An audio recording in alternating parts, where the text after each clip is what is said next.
तो प्रभु के नाम में सबको मैं जय मसीह कहता हूँ और हम लोग वचन में जाएंगे। और मैं ये बताना चाहता हूँ कि प्रभु ने अपने कैसे अपना मिनिस्ट्री को आगे लेके गए। और जाने के टाइम यूहन्ना के इंजील में हम लोग पढ़ते हैं कि प्रभु यीशु मसीह ने बोला कि अगर तुम मुझसे मोहब्बत करते हो तो इसका चिन्ह ये होगा कि तुम मेरी आज्ञा का पालन करोगे। सही है। अगर हम लोग अपना जुबान से कितना भी कहें कि हम लोग परमेश्वर के बेटे बेटियां हैं, जहाँ हम लोग उससे मोहब्बत करते हैं, उसका अगर चिन्ह देखा जाएगा तो चिन्ह ये होगा कि हम लोग उसकी आज्ञा का पालन करेंगे। जो वचन पवित्र आत्मा के द्वारा लिखा गया है हमारे लिए पालन करने के लिए, हम ठीक उसके द्वारा चलने के लिए कोशिश करेंगे। उसके ऊपर हम लोग किंतु परंतु बिल्कुल भी नहीं करेंगे। जो लिखा है हमारा सरल भाषा में जो लिख के दिया हुआ है, हमारा जो बाइबल एक ऐसा किताब है जो हर एक जुबान के अंदर हर आदमी को मिलता है, ताकि कोई आदमी ये ना बोल सके कि मेरे को इसका मालूम नहीं पड़ा है। सही है। सो हम लोग आगे बढ़ेंगे। मेरे साथ आइए 2 कुरिन्थियों का खत निकालिए और चैप्टर नंबर 6 उसका 14 से लेकर 18 तक पढ़ेंगे। अविश्वासियों के साथ आसमान जुए में ना जीतो, क्योंकि धार्मिकता और अधर्म का क्या मेल जोल, या ज्योति और अंधकार की क्या संगति, और मसीह का बलियाल के साथ क्या लगाव, या विश्वासी के साथ अविश्वासी का क्या नाता, और मूर्तियों के साथ परमेश्वर के मंदिर का क्या संबंध, क्योंकि हम तो जीवित परमेश्वर के मंदिर हैं। जैसे परमेश्वर ने कहा है, मैं उनमें बसूंगा और उनमें चला फिरा करूंगा, और मैं उनका परमेश्वर होऊंगा और वे मेरे लोग होंगे। इसलिए प्रभु कहता है, उनके बीच में से निकलो और अलग रहो, और अशुद्ध वस्तु को मत छुओ, तो मैं तुम्हें ग्रहण करूंगा और मैं तुम्हारा पिता होऊंगा और तुम मेरे बेटे और बेटियां होंगे। यह सर्वशक्तिमान प्रभु परमेश्वर का वचन है। आमीन आमीन हालेलुया। हम लोगों ने सब इसको 3-4 को पढ़ा है। सो सबके पीछे एक क्वेश्चन मार्क दिया हुआ है। प्रभु वचन के द्वारा हमसे पूछ रहा है कि हम लोगों को इस बात का निर्णय करना है कि आप विश्वासियों के साथ असमान जुए में ना जूतो। जो जुआ होता है वो ऐसा होता है कि जो बैल के गर्दन के ऊपर रखा जाता है, मतलब कि परमेश्वर का वचन हमको बताता हुआ कि आप विश्वासियों के साथ, एक विश्वासी का जो जुआ है जो वो बराबर नहीं है, आपका बहुत डिफरेंट है। आपको विश्वास में चलना है तो विश्वासियों के साथ चलिए। आप विश्वासियों के साथ हमारा चलने का कोई तालमेल नहीं है। इसके लिए परमेश्वर हमको वचन जो है वो मना करता है कि तुम लोग दूसरे लोगों के जैसे काम नहीं कर सकते जो परमेश्वर को नहीं जानते। अधर्म का और धार्मिकता का अधर्म से क्या मेलजोल।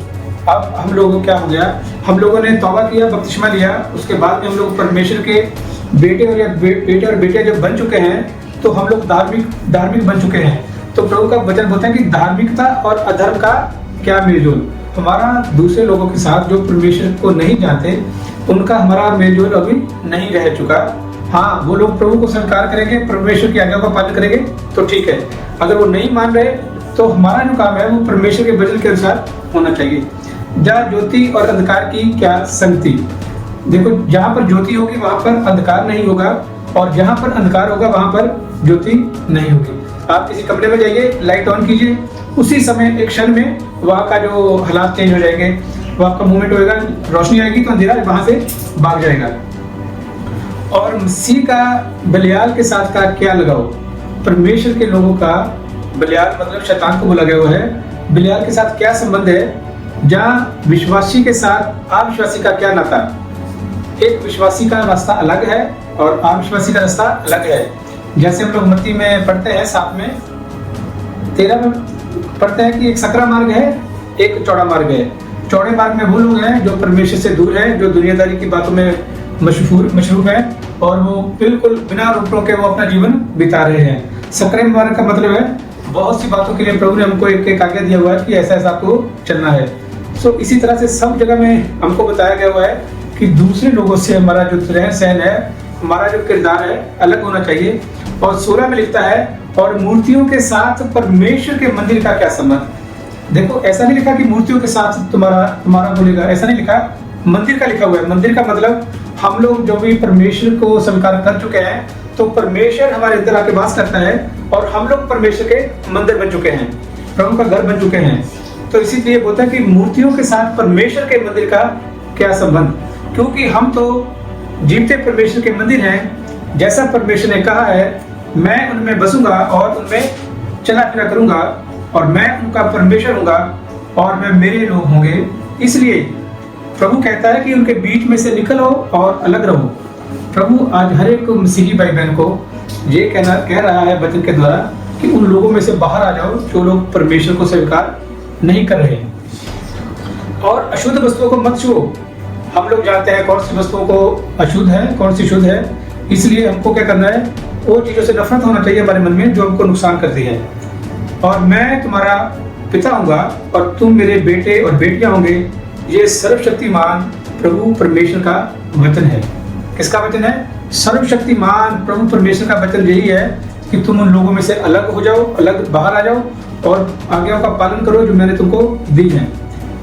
इसी तरह से हम लोग जाएंगे सफन्या में। आज हम लोग वचन के द्वारा देखेंगे, यीशु मसीह के किरदार के बारे में देखेंगे, और जो पुराने नियम में यहोवा करके बात करता है लोगों के साथ में, तो कैसा एक ही भाषा में कैसे कैसे पुराने नियम का यहोवा कैसे प्रभु यीशु मसीह बनकर उस पूरे कार्य को उसने अंजाम दिया है। मेरे साथ में आइए, सफन्या की किताब खोलिए। सफन्या का 3 का 14 से 17 पढ़ेंगे ब्रदर। हे सिय्योन ऊंचे स्वर से गा, हे इस्राएल जय जयकार कर, हे यरूशलेम अपने संपूर्ण मन से आनंद कर और प्रसन्न हो। यहोवा ने तेरा दंड दूर कर दिया और तेरा शत्रु भी दूर किया गया है। इस्राएल का राजा यहोवा तेरे बीच में है, इसलिए तू फिर विपत्ति ना भोगेगी। उस समय यरूशलेम से यह कहा जाएगा, हे सिय्योन मत डर, तेरे हाथ ढीले ना पड़ने पाए। तेरा परमेश्वर यहोवा तेरे बीच में है, वह उद्धार करने में पराक्रमी है।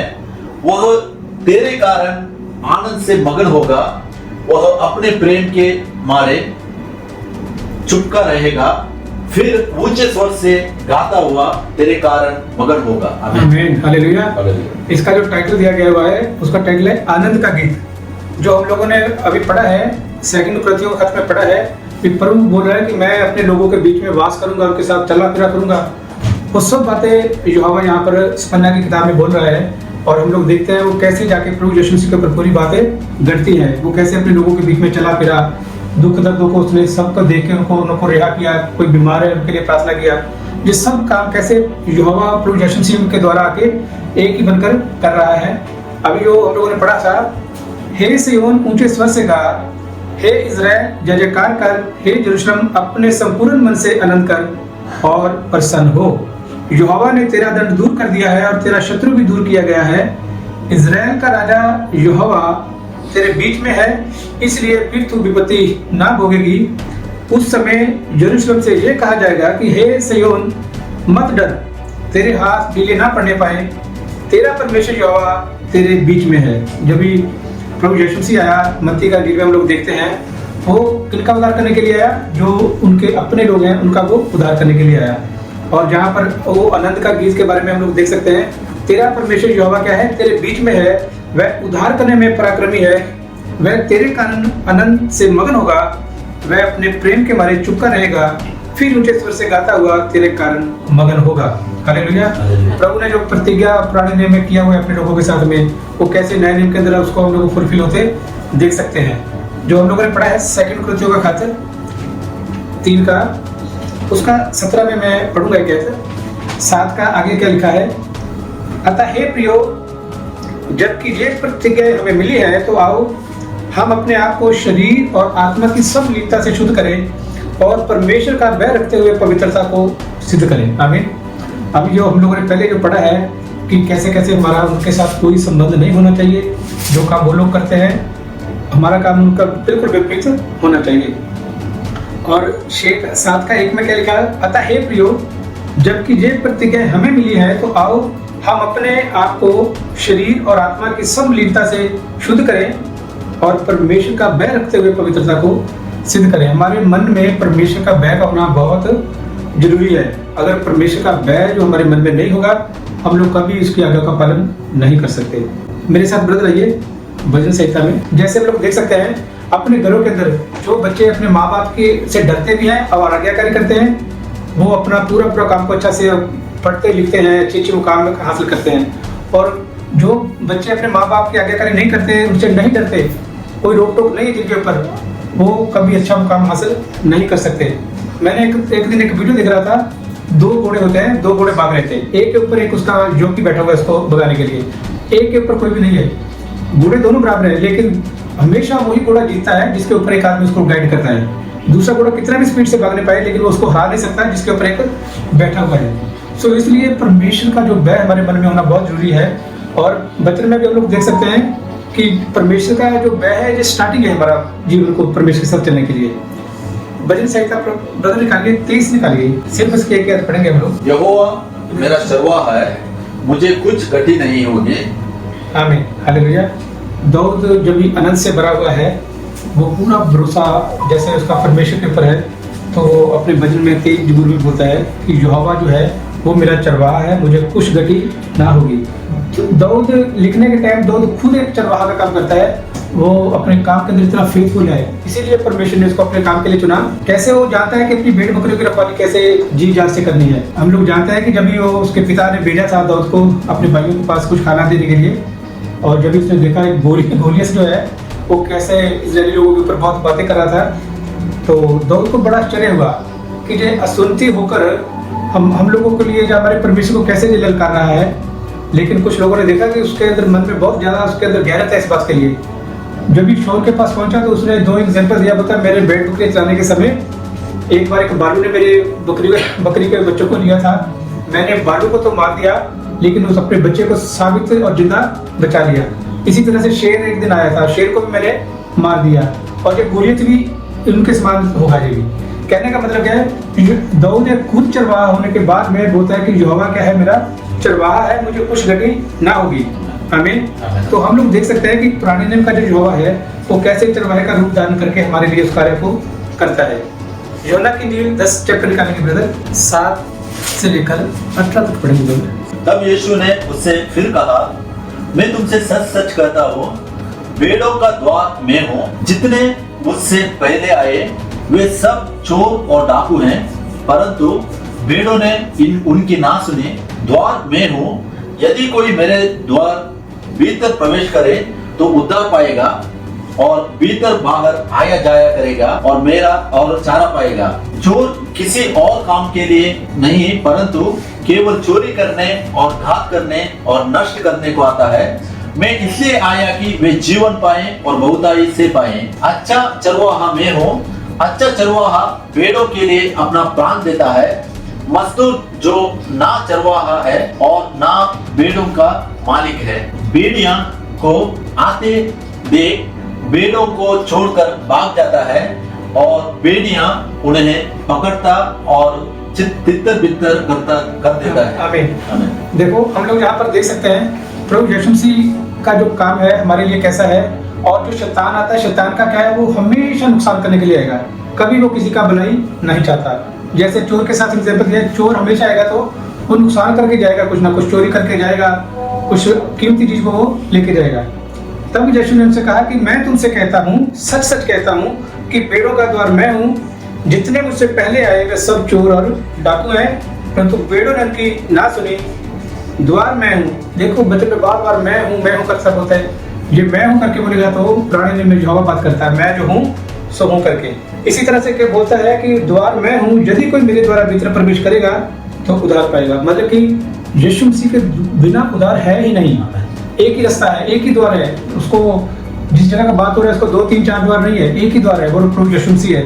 अगर देखा जाए तो बोलता है जिस दिन प्रभु ने अपने आप को कुर्बान किया, जैसा मंदिर का पर्दा था ऊपर से लेकर फट गया, वो एक हमारे लिए रास्ता खोल के दिया था जाने के लिए। नहीं तो वहां पर कोई जा, एक साल में एक महाजाजक जाने को एक अधिकार था, लेकिन जब भी प्रभु ने अपना प्राण दिया उसके बाद में सब अन्य जातियों के लिए वो रास्ता खोल के दिया। हर कोई परमेश्वर के साथ में जाके मिल सकता है। हालेलुया। और चोर किसी और काम के लिए नहीं, परंतु केवल चोरी करने और घात करने और नष्ट करने को आता है। मैं इसलिए आया हूँ कि जीवन में पाएं और बहुतायत से पाएं। प्रभु यीशु मसीह बोलता है कि चोर हमेशा नुकसान करने के लिए, घात करने के लिए, चोरी करने के लिए आता है, लेकिन मैं आया हूँ कि वो जीवन पाए और बहुतायत का जीवन पाए। बहुत अच्छा जीवन देने के लिए प्रभु यीशु मसीह हमारे लिए आया। आमीन। अच्छा चरवाहा मैं हूँ। अभी ऐसा तो हो नहीं सकता कि पुराने नियम का चरवाहा अलग है तो नए नियम का चरवाहा अलग हो गए, तो 2 हो गए। लेकिन पुराने नियम का चरवाहा जिसके लिए दौड़ लिखता है कि जो हवा मेरा चरवाहा है, मुझे कुछ घटी ना होगी, वही चरवाहा प्रभु यीशु मसीह हमारे लिए कार्य कर रहा है। जहाँ पर अच्छा चरवाहा मैं हूँ, अच्छा चरवाहा भेड़ों के लिए अपना प्राण देता है। मजदूर जो ना चरवाहा है और ना भेड़ों का मालिक है, भेड़ियों को आता देकर भेड़ों को छोड़कर भाग जाता है और भेड़िया उन्हें पकड़ता और तितर बितर कर देता है। उसका गलती नहीं है। मजदूर अभी मजदूर है, कोई बैंक के ऊपर कुछ लूटपाट हो जाती है, अगर जो सिक्योरिटी गार्ड है उसको मौका मिलेगा तो वो उधर से भागने के लिए कोशिश करेगा, क्योंकि वो तो मजदूर है। लेकिन जो सच्चा चरवाहा है, जिसकी जो मालिक है भेड़ों का, वो कभी ऐसा होने नहीं देगा, वो जी जान लगाएगा अपनी भेड़ों को बचाने के लिए उस भेड़िए से। तो प्रभु जो वो अच्छा चरवाहा इसके लिए होता है क्योंकि वो काम को करने जा रहा था। पहले दुनिया को बनाया उनसे पहले परमेश्वर ने सब प्लान को अपने सामने ऐसा वो देखा हुआ है। तो उसी को लिए लिखता है कि अच्छा चरवाहा मैं हूँ, अच्छा चरवाहा भेड़ों के लिए अपना प्राण देता है। मजदूर जो ना चरवाहा है और ना भेड़ों का मालिक है, भेड़िए को आता देखकर भेड़ों को छोड़कर भाग जाता है और भेड़िया उन्हें क्या करता है, पकड़ता है और तितर बितर कर देता है। वह इसलिए भाग जाता है कि वह मजदूर है और उसको भेड़ों की कुछ भी चिंता नहीं, उसको सिर्फ अपनी मजदूरी की चिंता है जो उसको पर दिन ठहराया होता है। उसको भेड़ों की चिंता इसके लिए नहीं है क्योंकि उसको अपनी मजदूरी से सिर्फ है। अच्छा चरवाहा मैं हूँ, मैं अपनी भेड़ों को जानता हूँ और मेरी भेड़ें मुझे जानती हैं, जैसे पिता मुझे जानता है और मैं पिता को जानता हूँ। हालेलुया। प्रभु यीशु मसीह इस बात को बता रहा है। वो बोलता है जैसे मैं पिता को जानता हूँ और पिता मुझे जानता है और मैं भेड़ों के लिए अपना प्राण देता हूँ। मेरी और भी भेड़ें हैं जो इस भेड़शाला की नहीं, मुझे उनको भी लाना अवश्य है। वो किन के लिए बात कर रहा है? हम लोगों के लिए। पहले जो इजरायली लोग हैं, यहूदी लोग हैं, उनके लिए बात करते समय प्रभु का जो पूरा दुनिया को प्रभु ने देखा हुआ है जातियों में से। सो इसके लिए ये बात यहाँ पर लिखी हुई है कि मेरी और भी भेड़ें हैं जो इस भेड़शाला की नहीं, मुझे उनको भी लाना अवश्य है। वह मेरा शब्द सुनेगी, तब एक ही झुंड और एक ही चरवाहा होगा। दो तीन नहीं, एक ही चरवाहे के लिए बाइबल बता रहा है कि एक ही झुंड होगा और एक ही चरवाहा होगा। पिता इसलिए मुझसे प्रेम रखता है कि मैं अपना प्राण देता हूँ कि उसे फिर ले लूं। कोई उसे मुझसे छीनता नहीं, पर मैं उसे आप ही देता हूँ। मुझे उसके देने का भी अधिकार है और उसे फिर लेने का भी अधिकार है, और ये अधिकार मुझे मेरे पिता से मिला है। आमीन। तो कहने का मतलब क्या है कि हम लोगों ने अभी वचन के द्वारा ये सीखने की जरूरत है कि हम लोग एक ही परमेश्वर की आराधना और स्तुति करना है और वो प्रभु यीशु मसीह है। आमीन। हम लोग पिता का इनकार नहीं करते, लेकिन हम लोग एक बात को समझना है कि ये कैसे काम कैसा कर रहे हैं। वचन पिता आत्मा है और प्रभु यीशु मसीह जैसे शरीर में आया, पिता के पूरी भरपूरी प्रभु यीशु मसीह के अंदर होकर वो लोगों ने एक काम को किया। जैसे पूरा जलाल के अंदर कोई परमेश्वर को देख नहीं सकता, जैसे हम लोग देख सकते हैं कि मूसा जब भी परमेश्वर का थोड़ा भी दर्शन करके आता था तो मूसा के चेहरे से किरणें निकलती थी, कोई आदमी उसको देख नहीं सकता था, उसको कपड़ा ओढ़ना पड़ता था मूसा को अपने सामने। निर्गमन निकालिए ब्रदर, निर्गमन 33 से निकालिए एक बार, उसको थोड़ा देखेंगे हम लोग, 17 से 20 तक पढ़ेंगे ब्रदर। यहोवा ने मूसा से कहा, मैं यह काम पे जिसकी चर्चा तूने की है करूंगा, क्योंकि मेरे अनुग्रह की दृष्टि तुझ पर है और तेरा नाम मेरे चित्त में बसा है। मूसा ने कहा, मुझे अपना तेज दिखा दे। उसने कहा, मैं तेरे सम्मुख होकर चलते हुए तुझे अपनी सारी भलाई दिखाऊंगा और तेरे सम्मुख यहोवा नाम का प्रचार करूंगा, और जिस पर मैं अनुग्रह करना चाहूं उस पर अनुग्रह करूंगा और जिस पर दया करना चाहूं उसी पर दया करूंगा। फिर उसने कहा, तू मेरे मुख का दर्शन नहीं कर सकता, क्योंकि मनुष्य मेरे मुख का दर्शन करके जीवित नहीं रह सकता। हालेलुया। परमेश्वर का वचन स्पष्ट कहता है, पुराने नियम के अंदर देख सकते हैं कि परमेश्वर जब पूरे अपने जलाल के अंदर है तो मनुष्य के अंदर इतनी ताकत नहीं है, हिम्मत नहीं है कि प्रभु को सामने फेस टू फेस देख सके। इसीलिए परमेश्वर ने का प्लान के अंदर एक मनुष्य के जैसा बनकर वो हमारे लिए दुनिया में हमको छुड़ाने के लिए आया, और उसको छोड़कर जो ये कोई काम इसको कर नहीं सकता था, क्योंकि सबके अंदर पाप था। जैसे आदम से चला आता था, अभी बच्चों के अंदर एक जन जैसे बच्चावली के साथ साथ चलता है ना पाप, खुद किसी को बच्चे को कुछ गलत कामों के बारे में, चोरी करने के बारे में, गुस्सा करने का इनका, ये सब बातें सिखाने की जरूरत नहीं पड़ती। बच्चा खुद इन बातों को एक ब्लड से चलता है पूरा। लेकिन प्रभु यीशु मसीह जो आया, जैसे उत्पत्ति में प्रभु ने बोला था कि स्त्री का संतान है वो शैतान के सिर को क्या करेगा, कुचलेगा। तो प्रभु यीशु मसीह ने आके वो काम को किया है। हमें यशायाह का किताब 9 का 6 में जाएंगे हम लोग। क्योंकि हमारे लिए एक बालक उत्पन्न हुआ, हमें एक पुत्र दिया गया है और प्रभुता उसके कांधे पर होगी और उसका नाम अद्भुत युक्ति करने वाला, पराक्रमी परमेश्वर, अनंत काल का पिता और शांति का राजकुमार रखा जाएगा। आमीन, हालेलुया। हम लोग देख सकते हैं कि प्रभु यीशु मसीह के बारे में जो 750 साल तकरीबन पहले जो भविष्यवाणी किया गया है, ऐसा लिखा है क्योंकि हमारे लिए एक बालक उत्पन्न हुआ और हमें एक उत्तर दिया गया। हमें बालक पैदा हुआ लेकिन दिया क्या गया है? उत्तर दिया गया है और प्रभुता उसके कांधों पर होगी। पूरा जो वैभव जो उसके राज्य का पूरा उसके कांधों पर होगा और उसका नाम क्या होगा? अद्भुत युक्ति करने वाला, पराक्रमी परमेश्वर, अनंत काल का पिता और शांति का राजकुमार रखा जाएगा। हालेलुया। तो बचपन से इसको एक राजा है वो, ऐसा हम लोग देख सकते हैं ना कि जब भी कोई 20 साल के ऊपर हो जाता है या उसके बाद उसको राजा बनाया जाता है, लेकिन प्रभु यीशु मसीह के लिए ऐसा नहीं है। बचपन से उसको 750 साल पहले ही ये भविष्यवाणी उसके लिए हो चुका है कि उसका नाम क्या रखा जाएगा और लिखा है उसकी प्रभुता सर्वदा बढ़ती रहेगी और उसकी शांति का अंत ना होगा। इसलिए वह उसको दाऊद की राजगद्दी पर इस समय से लेकर सदा के लिए न्याय और धर्म के द्वारा स्थिर किए और संभाले रहेगा। सेनाओं के यहोवा की धुन के द्वारा ये हो जाएगा। कौन कर रहा है? वो खुद कर रहा है और अपने लिए ही कर रहा है। सेनाओं के यहोवा की धुन से ये हो जाएगा, उसको कोई दूसरा करने वाला नहीं है। ये परमेश्वर का सब मर्जी के प्लान के मुताबिक सब ये हो रहा होगा। सेना के यहोवा की धुन के द्वारा ये हो जाएगा। आमीन। इसी तरह से हम लोग आएंगे यूहन्ना की इंजील, उसका 3 चैप्टर निकालेंगे, उसका 13 से 15 तक पढ़ेंगे। जब मैंने तुमसे पृथ्वी की बातें कही और तुम विश्वास नहीं करते, तो यदि मैं तुमसे स्वर्ग की बातें कहूँ तो फिर कैसे विश्वास करोगे? कोई स्वर्ग पर नहीं चढ़ा, केवल वही जो स्वर्ग से उतरा, अर्थात मनुष्य का पुत्र जो स्वर्ग में है। और जिस रीति से मूसा ने जंगल में सांप को ऊंचे पर चढ़ाया, उसी रीति से अवश्य है कि मनुष्य का पुत्र भी ऊंचे पर चढ़ाया जाए, ताकि जो कोई उस पर विश्वास करे वह अनंत जीवन पाए। हालेलुया। और स्वर्ग की बातें कौन कर सकता है? जो स्वर्ग से उतरा हुआ है। सो प्रभु यीशु मसीह अपना परिचय दे रहा है कि जब मैंने तुमसे पृथ्वी की बातें कही और तुम विश्वास नहीं करते। प्रभु यीशु मसीह उनको बोल रहा है कि मैंने पृथ्वी की बातें तुमसे कर रहा हूँ, तुम उनका भी विश्वास नहीं कर पा रहे, नहीं कही और तुम विश्वास नहीं करते। तो यदि मैं तुमसे स्वर्ग की बातें कहूँ तो फिर तुम कैसे विश्वास करोगे? यहूदी लोग उसके साथ में बहुत आर्गुमेंट करते थे। वो लोगों ने जैसा देखा था ऐसे बोल रहे थे कि ये हमारे बीच में रहता है, हमारे बीच में जो पला बड़ा है, ये लकड़ी का काम करता है, जो यूसुफ का पुत्र है, मरियम का, ऐसा करके इसके भाई बहन हमारे बीच में है। वो लोग वही जगह में रुके हुए थे। लेकिन प्रभु क्या बोला था? बोलता जब मैंने तुमसे पृथ्वी की बातें कही और तुम विश्वास नहीं करते, तो यदि मैं तुमसे स्वर्ग की बातें कहूँ तो फिर कैसे विश्वास करोगे? प्रभु बोलता है कोई स्वर्ग पर नहीं चढ़ा। हालेलुया। कोई स्वर्ग पर नहीं चढ़ा, केवल वही जो स्वर्ग से उतरा, अर्थात मनुष्य का पुत्र जो स्वर्ग में है। क्या बोल रहा है? प्रभु यीशु मसीह स्वर्ग में होने के टाइम हो, पृथ्वी पर काम करने के टाइम वो स्वर्ग में भी है। हमें ये 13 स्पष्ट बोलता है कि प्रभु यीशु मसीह को कुछ कोई बोलते हैं वो लिमिटेड था, ऐसा था नहीं। प्रभु यीशु मसीह उस समय भी हर जगह की खबर उसके रहती थी। अभी लाजर जब मर गया तो वो 3-4 दिन का दूरी पर है और उस टाइम कोई टेलीफोन नहीं है, व्हाट्सएप नहीं है कि कोई किसको मैसेज किया होगा। लेकिन प्रभु जान गया लाजर क्या हो गया, मर चुका है करके। लेकिन उसने आने में देरी की 4 दिन के मुर्दे को जिलाने के लिए। सही है। और जिस रीति से मूसा ने जंगल में सांप को ऊंचे पर चढ़ाया, उसी रीति से अवश्य है कि मनुष्य का पुत्र भी ऊंचे पर चढ़ाया जाए, ताकि जो कोई उस पर विश्वास करे वह अनंत जीवन पाए।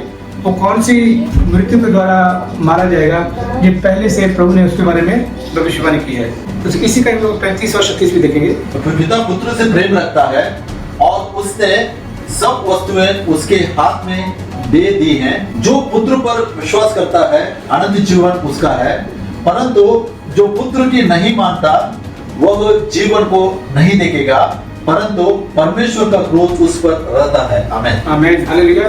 परमेश्वर का हम लोग यहाँ पर देख सकते हैं परमेश्वर का क्या मर्जी है इसमें।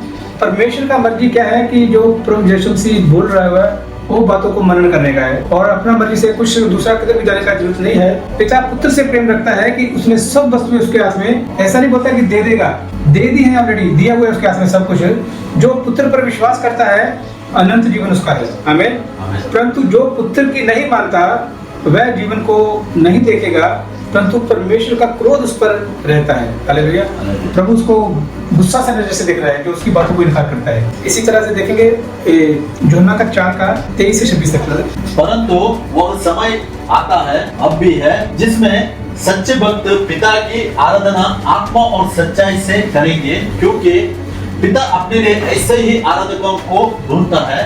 परमेश्वर आत्मा है और अवश्य है कि उसकी आराधना करने वाले आत्मा और सच्चाई से आराधना करें। अभी हम लोग देख सकते हैं कि परमेश्वर जो है, प्रभु यीशु मसीह जब भी आया, वहाँ पर एक सामरी औरत से एक बात को लेकर कुछ बातें कर रही है, तो प्रभु यीशु मसीह बोलता है कि वह समय आता है, पर अब भी है, जिसमें सच्चे भक्त पिता की आराधना कैसे करेंगे? आत्मा और सच्चाई के साथ में। क्योंकि पिता अपने लिए ऐसे ही रास्तों को ढूंढता है।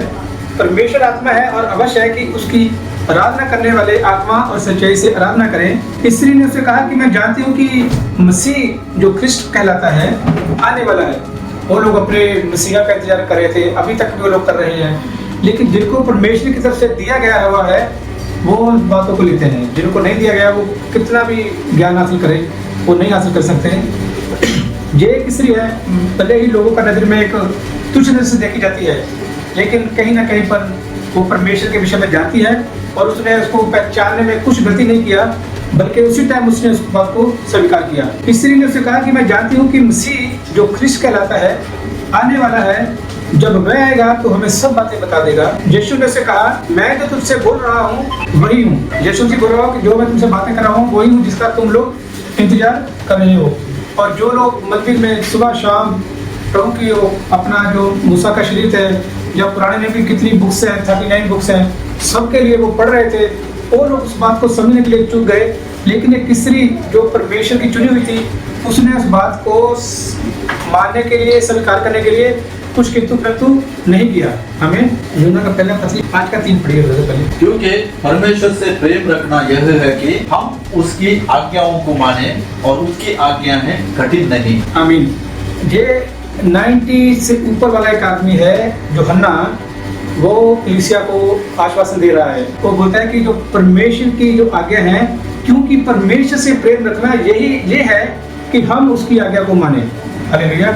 और आगे लिखता है कि उसकी आज्ञा कठिन नहीं है। पूरा जीवन बिताया परमेश्वर के साथ में, तो वो पूरा अनुभव किया वाला आदमी ये बोल रहा है, क्योंकि परमेश्वर से प्रेम रखना ये है कि हम उसकी आज्ञा को माने और उसकी आज्ञाएं कठिन नहीं है। क्योंकि जो कुछ परमेश्वर से उत्पन्न हुआ है वह संसार पर क्या करता है? जय प्राप्त करता है।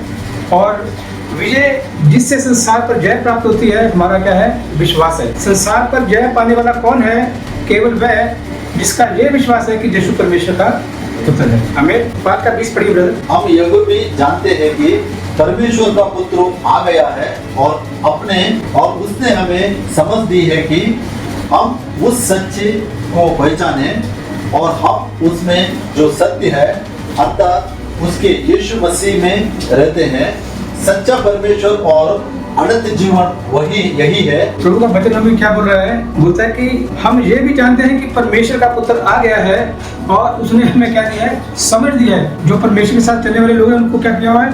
एक समझ दिया है कि हम उस सच्चे को पहचाने और हम उसमें जो सत्य है अर्थात उसके पुत्र यीशु मसीह में रहते हैं। सच्चा परमेश्वर और अनंत जीवन क्या है? यही है। आमीन। अर्थात उसके पुत्र यीशु मसीह में रहते हैं। सच्चा परमेश्वर और अनंत जीवन यही है। हे बालकों, अपने आप को मूर्खों से क्या करो? बचाए रखो। ये प्रभु का वचन हम लोगों को यह सिखाता है कि हमने कैसे दुनियादारी से अलग होकर कैसे पवित्रता में चलना है। जैसे हम लोगों ने शुरू में पढ़ा था, हमको प्रतिज्ञा मिल चुकी है। प्रतिज्ञाओं का मिलना काफी नहीं है। अभी से हमारा काम शुरू होता है कि हम लोगों को वो प्रतिज्ञा के द्वारा चलना भी है। अभी इजरायली लोग मिस्र से निकले थे तो वो लोगों को भी प्रभु ने प्रतिज्ञा दी थी, लेकिन वो लोग चल नहीं पाए उस समय। उन लोगों के साथ में कुड़कुड़ाते थे। वो जो वचन उन्होंने सीखा था पूरी तरह से उनको उसमें मन में समाया नहीं था। उनके प्रतिज्ञा मिल गई है, इतना काफी नहीं है। हमको उसके आगे कुछ बढ़ के उम्र ले लिए कुछ काम दिया गया हुआ है। ब्रदर इब्रानियों का खासा 4 अध्याय निकालिए, पहले 3 अध्याय पढ़िए। इसलिए जबकि उसने विश्राम में प्रवेश करने की प्रतिज्ञा अब तक है, तो हमें डरना चाहिए। ऐसा ना हो कि तुम में से कोई जन उससे वंचित रह गए, क्योंकि हमें धुनी की तरह सुसमाचार सुनाया गया है, पर सुने हुए वचन से उन्हें कुछ लाभ ना हुआ, क्योंकि सुनाने वालों के मन में विश्वास के साथ नहीं बैठा, परंतु हम जिन्होंने विश्वास किया है उस विश्वास में विश्राम में प्रवेश करते हैं। जैसा उसने कहा, मैंने अपने क्रोध में शपथ खाई कि वे मेरे विश्राम में प्रवेश करने ना पाएंगे, यद्यपि जगत की उत्पत्ति के समय से उसके काम पूरे हो चुके थे। आमीन, हालेलुया। जो हम लोगों ने आज को वचन को अध्ययन किया है, प्रतिज्ञा प्रभु ने हमको दी है, तो लास्ट में जो मैं पढ़ रहा हूँ, ये परमेश्वर का वचन सबके लिए लेकर रहा है। इसलिए जबकि उसके विश्राम में प्रवेश करने की प्रतिज्ञा अब तक है, तो हमें डरना चाहिए, ऐसा ना हो कि तुम में से कोई जन उससे वंचित रह जाए, क्योंकि हमें उन्हीं की तरह सुसमाचार सुनाया गया, पर सुने हुए वचन से उन्हें कुछ लाभ ना हुआ, क्योंकि सुनने वालों के मन में विश्वास के साथ नहीं बैठा। हमें अभी देखो, जब ये इजराइली लोग मिस्र से निकले थे, कैसे कैसे अचंभे के काम परमेश्वर ने उनके लिए करके दिए। 10 विपत्तियां डाली मिस्रियों के ऊपर, आग के ओले गिरे, टिड्डियां आई, मेंढक आए। एक समय ऐसा था कि पूरे मिस्र गांव में पूरा अंधेरा था, लेकिन जहाँ पर इजरायली लोग अपने भेड़ बकरियों के साथ रहते थे, वहाँ पर रोशनी थी। जब भी प्रभु ने उनके पैरोठों को मारा, इजरायली लोगों के अंदर एक कुत्ता भी भौंका नहीं भी है, इतना साइलेंट था, लेकिन उधर पूरा मिस्र के अंदर हाहाकार मचा हुआ था। हर घर के अंदर, हर पशुओं के अंदर एक पैरोठा मरा हुआ था। इसलिए परमेश्वर ऐसा भेदभाव उनके दरम्यान में, वो लोगों ने भी परमेश्वर को जैसा डर परमेश्वर का अपने मन में रखना चाहिए था, वो लोग नहीं रख पाए। और ये हमारे लिए चेतावनी है कि हम लोगों को अभी हमारे पास भी समय है, हम लोग अपने, अगर कोई ऐसे काम है जो प्रभु के सामने वो प्रभु जिनको पसंद नहीं करता है, तो उन कामों को छोड़कर पूरी तरह से हम लोगों को पवित्रता में चलना है। ये लिखा है, इसलिए जबकि उसके विश्राम में प्रवेश करने की प्रतिज्ञा अब तक है, तो हमें डरना चाहिए, ऐसा ना हो कि तुम में से कोई जन उससे वंचित रह जाए, क्योंकि हमें उन्हीं की तरह सुसमाचार सुनाया गया, पर सुने हुए वचन से हमें कुछ लाभ ना हुआ, क्योंकि सुनने वालों के मन में विश्वास के साथ नहीं बैठा। जो भी वचन सुनते हैं उसको पूरी गंभीरता के साथ उसके ऊपर हम लोग को मनन करने की जरूरत है, क्योंकि हम लोग देख सकते हैं कि हालात कैसे बने हुए हैं। प्रभु का आना बहुत ज़्यादा निकट है। 2000 साल पहले प्रभु का वचन सुनाने के टाइम लोग बोलते कि यीशु मसीह का राज्य निकट है करके। आज हम लोग बिल्कुल द्वार के साथ खड़े हुए, कब क्या होगा हम लोग को मालूम नहीं। तो इसके लिए अपने आप को परमेश्वर के वचन के द्वारा चलाने के लिए कोशिश करें और प्रभु के डर और भय के साथ में आगे बढ़े। सबको जय मसीह की। इसी के साथ में आज का वचन को समाप्त करता हूं। सबको जय मसीह की। थैंक यू ब्रदर कमल जी, बहुत अच्छा वचन से आपने आज एनकरेज किया। यहोवा परमेश्वर ही है, नया नियम में यीशु मसीह बनकर हमारे बीच में उसने डेरा किया, क्योंकि हम अगर यहोवा ऐसे कैसे वो रहता था तो हमको आज उतर नहीं। पुराना नियम में वो बाहर एक तंबू पे उतर के आ रहा था, हम जानते हैं, लेकिन वो नए नियम में हमारे अंदर उतर के आता है, अंदर वास करता है। तो ऐसा एक बहुत अच्छा मौका परमेश्वर ने हमारे जिंदगी में दिया है। मैं एक वचन पढ़ना चाहता हूँ, उसके बाद हम लोग में जो आगे बढ़ेंगे। जकरिया 14 उसका 9वां वचन पढ़ेंगे। तब यहोवा सारी पृथ्वी का राजा होगा, आमीन, हालेलुया। और उस समय एक ही यहोवा और उसका नाम भी एक ही माना जाएगा। आमीन, हालेलुया। देखिए इधर क्या कहता है, तब यहोवा सारी पृथ्वी का राजा होगा। अभी पृथ्वी का राजा कौन होने वाला है हम जानते हैं, यीशु मसीह है। ओके, एक इंग्लिश का एक खास बात अच्छा है क्या मालूम है, पुराने नियम में भी लॉर्ड बोल के लिखा है, नया नियम में भी लॉर्ड बोल के लिखा है, कुछ भी डिफरेंस नहीं है। सही है, ओल्ड टेस्टामेंट में भी लॉर्ड ही लिखा है उसको, नया नियम में भी लॉर्ड ही लिखा है, लेकिन ये रेवलेशन नहीं है लोगों के पास, वही लॉर्ड ये लॉर्ड है बोल के। बहुत से लोग सोचते हैं वो लॉर्ड अलग है, ये लोग अलग है, लेकिन सच्चाई क्या है मालूम है, वो यहोवा वही यीशु मसीह। लॉर्ड इज गॉड भी कहते हैं। लॉर्ड इज गॉड इसमें लिखा है, Psalm 103 में कहता है लॉर्ड इज गॉड बोल के, वही है। सही है, इधर क्या कहता है, तब यहोवा सारी पृथ्वी का राजा होगा। हमें पूरा पृथ्वी का राजा कौन होगा, यहोवा होगा। और वो राजा कौन है हम जानते हैं, दाऊद का सिंहासन बैठकर राजमान करे, वही कौन है, यीशु मसीह है। वही यीशु मसीह बनकर अभी आया हुआ है। यहोवा बोलेगा तो एक्चुअली वो यहोवा बोलेगा तो नाम नहीं है, यहोवा का मीनिंग क्या है, लॉर्ड, इंग्लिश में लॉर्ड बोलते हैं। जब भी मूसा को अपने आप को प्रकट करता है कि मैं जो हूँ सो हूँ, मतलब क्या, रहने वाला। फॉर एग्जाम्पल हमारे लिए आज प्रेजेंट है, लेकिन हमारे लिए कल फास्ट था, और कल टुमारो, हिंदी में स्टडी के लिए भी कल बोलते हैं, हिंदी में कल, टुमारो के लिए कल बोलते हैं। सही है, तो हमारे लिए कल भी वही था वो हूँ, और टुमारो वही हूँ है, वो हमेशा क्या है वो। लेकिन ये जो समय और समय से जो भी बनाया वो फोर्थ डे क्रिएट करता है। अगर हम लोग उत्पत्ति पढ़ेंगे तो फोर्थ डे में वो क्या करता है, टाइमिंग्स क्रिएट करता है, टाइम जोन। वो टाइम जोन के लिए हमारे लिए, लेकिन उसके लिए नहीं है, उसके लिए हर एक दिन सेम है। वो कल भी था है, आज भी वही है और टुमारो भी वही है। तो हर एक दिन यहोवा जो मैं हूँ सो हूँ है। तो यहोवा का मीनिंग है मैं जो हूँ सो हूँ है। तो इधर वचन कहता है कि तब यहोवा सारी पृथ्वी पर राज करेगा। ये पृथ्वी पर हर एक जगह में उसी का राज होगा। और उस दिन एक ही यहोवा और उसका नाम भी एक ही माना जाएगा। हमें वही है, यीशु मसीह है। लेकिन यीशु मसीह जो है वो ट्रांसलेटेड नेम है। एक्चुअली हम लोगों को अगर पढ़ने के लिए जाएंगे तो हम लोगों को सैम्स में बहुत बार उसको मिलता है, याहू बोलते हैं, याहू बोल के लिखा हुआ है। 68 का मैं एक मंत्र तो पढ़ेंगे, 68 का 4 पढ़िए। परमेश्वर का गीत गाओ, उसके नाम का भजन गाओ, जो निर्जल देश में सवार होकर चलता है, उसके लिए सड़क बनाओ, उसका नाम याह है। हिंदी में लिखा याह, इन इंग्लिश वही है yeah, that is the name, actual name yeah है।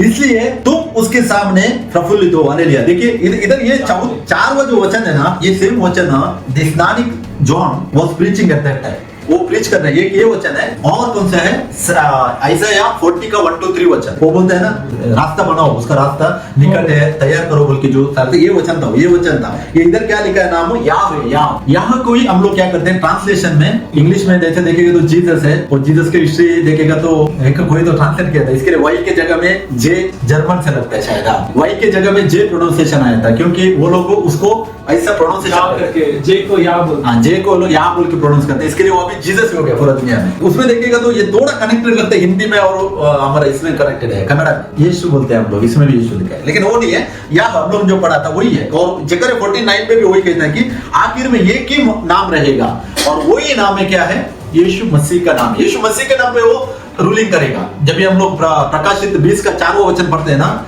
मसीह होकर वो क्या करेगा, राज्य करेगा। दाऊद के सिंहासन पर राज करने का मिलता है, वो भी कितना 1000 साल। अगर इसका गहराई में देखेंगे तो ये राज्य किसको दिया था, परमेश्वर ने आदम को दिया था। आदम जब गिरता है उसके बाद उसको 6000 साल लगता है उसको वापस खड़ा करने के। 6000 साल तक वो राज्य ऐसा ही चला। देखो वही 7th डे जो 7000 ईयर्स में स्टार्ट होता है। तो इसके लिए परमेश्वर की धन्यवाद हो। आज भी परमेश्वर ने वचन से हमसे वही बात किया कि वो एक ही परमेश्वर है। पुराने नियम में भी वही था, नए नियम में वही है।